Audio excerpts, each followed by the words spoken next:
ఇర్మియా గ్రంథం 43వ అధ్యాయం.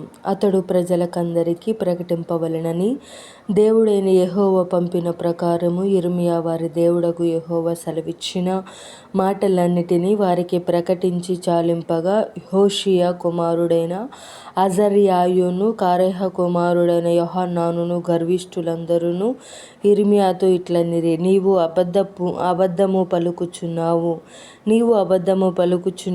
ఐగుప్తులో కాపురముండుటకు మీరు అక్కడికి వెళ్ళకూడదని ప్రకటించుటకై మన దేవుడైన యెహోవా నిన్ను పంపలేదు. మమ్మును చంపుటకును, బబులోనునకు చెరపట్టుకుని పోవుటకును, కల్దీయుల చేతికి మమ్మును అప్పగింపవలెనని నెరియా కుమారుడైన బారూకు మాకు విరోధముగా రేపుచున్నాడు అని చెప్పిరి. కాగా కారేహ కుమారుడైన యోహానానును సేనల అధిపతులందరును ప్రజలందరును యూదా దేశంలో కాపురముండవలెనన్న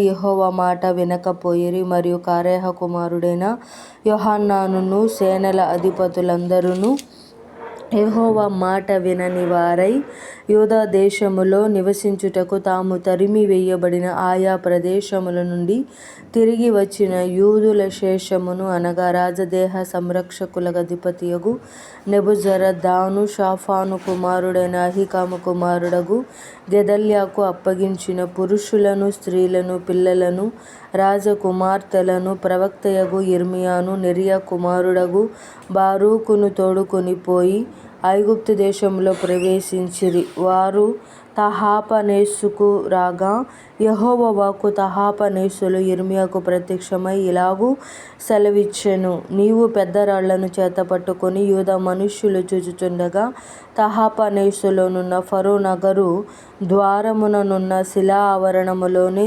సున్నములో వాటిని పాతిపెట్టి జనులకీ మాట ప్రకటింపుము. ఇశ్రాయేలు దేవుడును సైన్యములకు అధిపతియునగు యెహోవా సెలవిచ్చినదేమనగా, ఇదిగో, నా దాసుడగు బబులోను రాజైన నెబుకద్నెజరును నేను పిలువనంపించి తీసుకొని వచ్చి నేను పాతిపెట్టిన ఈ రాళ్ల మీద అతని సింహాసనముంచెదను.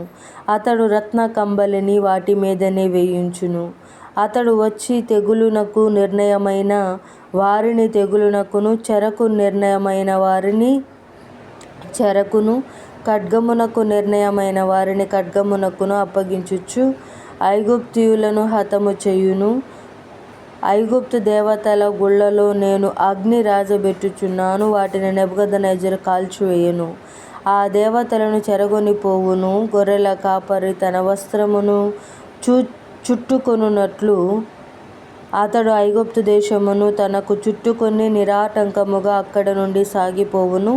అతడు ఐగుప్తులో నున్న సూర్య దేవతా పట్టణములలోని సూర్య ప్రతిమలను విరగగొట్టి ఐగుప్తు దేవతా గుళ్లను అగ్నిచేత కాల్చివేయును.